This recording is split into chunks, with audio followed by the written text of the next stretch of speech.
Order! Order! You are an incorrigible delinquent at times. Behave yourself, man!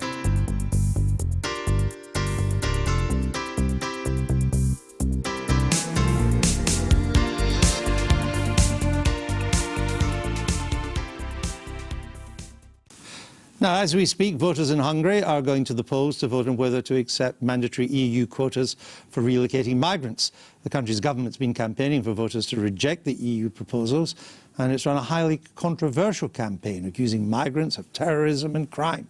And the Prime Minister, Viktor Orbán, has said today he'll quit if the country votes to accept the quotas. Here's our Ellie. In a response to the ongoing migrant crisis, the EU wants to establish a permanent European resettlement programme, under which member states must take their fair share of asylum seekers, depending on the size of each country's population and economy. If countries refuse, the European Commission has proposed that they would incur a financial penalty of €250,000 per person to cover the cost of another country taking them. Hungarian Foreign Minister Peter Szijjártó said the plan was blackmail and unacceptable.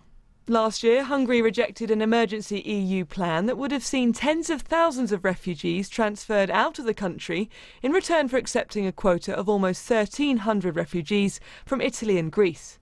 As an EU border country, Hungary has received 18,500 migrants so far this year, and in 2015 it received the most asylum applications relative to its population of any EU state, 1,800 for every 100,000 local people, though the majority of those then travelled onwards to other European countries. Although the referendum result will have no effect on the EU's decision, the Hungarian government hopes the weight of public opinion will help it resist the plans, running a very controversial referendum campaign. For example, this poster saying migrants carried out the Paris attacks. And we're joined now from Budapest by our correspondent Nick Thorpe. Nick, I understand the polls are pretty clear that the government will win this referendum, but it needs a turnout of at least 50% for it to matter. What's the indication of turnout so far? Turnout as of 11 o'clock this morning, Andrew, was something just over 16% of the electorate. So we have an electorate here in Hungary of 8.3 million. The government, as you say, campaigning very strongly for a no vote here, but the opposition not so much campaigning for a yes vote. The government have framed a question here in such a way it's quite hard to vote yes, we do want these people to be imposed on us. So different opposition parties campaigning either for people to boycott it altogether, and this is why the whole issue of turnout is very important, or for people to spoil their votes. So we don't know how many, obviously, of those who have voted so far or will vote today will actually spoil their votes. So if the government doesn't get a 50% turnout, even if it wins on the numbers that more people vote against the quotas than for, is it a kind of tactical, is it a symbolic defeat for the government if that was to happen? Some people will argue it would be a symbolic defeat if it doesn't get that 50%. In the past days, though, we've heard government ministers are backing off the whole issue of turnout and saying however many people turn out to vote, and they're hoping for at least 3 million people that would vote, perhaps 3.5 million, even 4 million, which would be the 50%, voting no to Brussels, no to the migrant quotas. They say that all those votes will give them a strong moral hand, in the words of the Prime Minister, that it would sharpen the Hungarian sword in the battles ahead with Brussels. Okay, Nick, thank you very much for talking to us there. Now, Malin Björk is Swedish MEP and Vice Chair of the Confederal Group of the European United Left in the European Parliament. She joins me now from Brussels. Welcome to the programme. The quota system that had been proposed already seemed to be dying. If the Hungarians vote the way they're expected to today, that will kill it, will it not? Well, you know, I think we should have as a point of departure whether we think Hungary has proven to be a model in any of the fields where we want Europe and even individual member states to develop. So if we look at democracy, rule of law, media freedoms, I don't think Orban's Hungary is a model. So I don't think we should give him the kind of weight that he actually claims to. He wants more weight through this referendum. I don't think we should give it to him. But it's not just Hungary, is it? It's not just Hungary, though, is it? There are meant to be 160,000 migrants covered by this quota system, and so far fewer than 5% have been covered by it. It's just not happening, whether Hungary votes for or against. Yeah, no, it's a totally, I mean, but that is, it is on an operational level where this is just simply not working. And I think, you know, there is some serious criticisms to have towards the implementing partners in this. But I do think that when it comes to the political course, Hungary is playing a very dangerous and racist and right-wing nationalist game, and I don't think we should adapt to it. I think we should, if that it comes to it, we have to be prepared to leave behind those that don't want to build a Europe that is, you know, taking responsibility globally.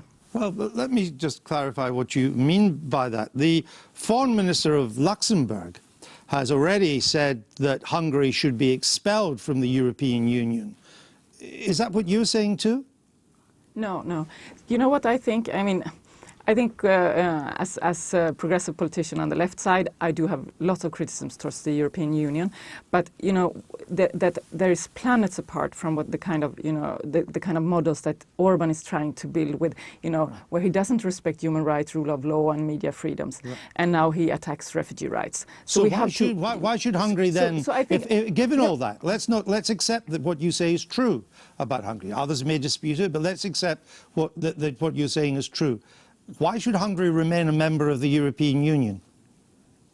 Well, it is up for each country that have voted to stay, and they vote to become members, and they vote to stay or leave. I don't think Orban has any intention to leave the EU. I do think he wants more influence in the EU.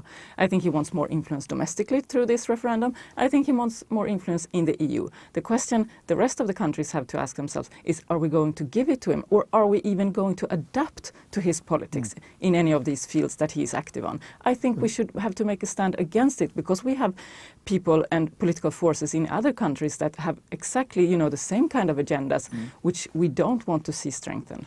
Well, isn't the problem is that maybe Hungary is on the trend and that you're not? Because we've seen the right, some may call it the far right even, on the march in Austria, in Poland and in Hungary, even in Germany with the recent elections in Berlin and in Mrs. Merkel's own backyard, even progressive social democratic Sweden, your third biggest party, are now the Sweden Democrats, a hard right nativist party.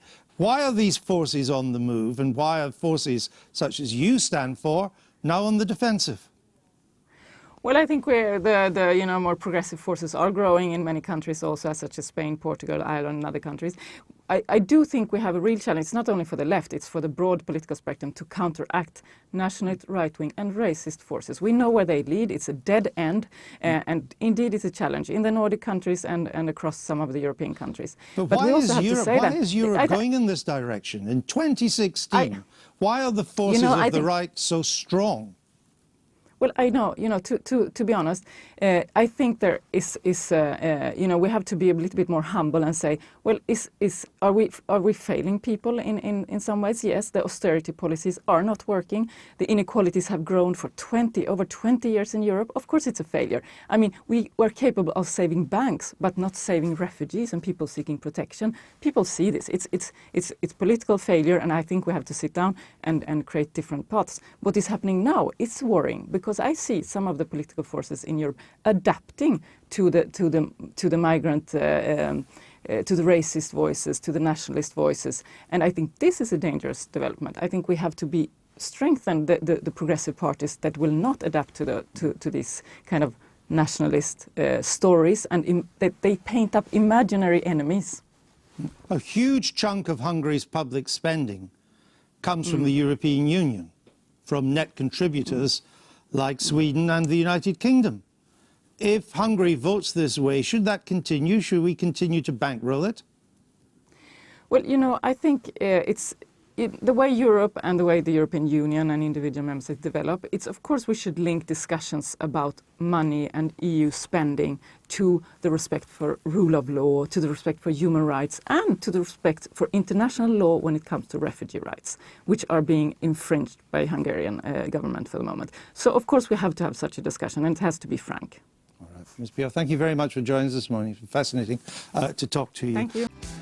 I've been getting away with it.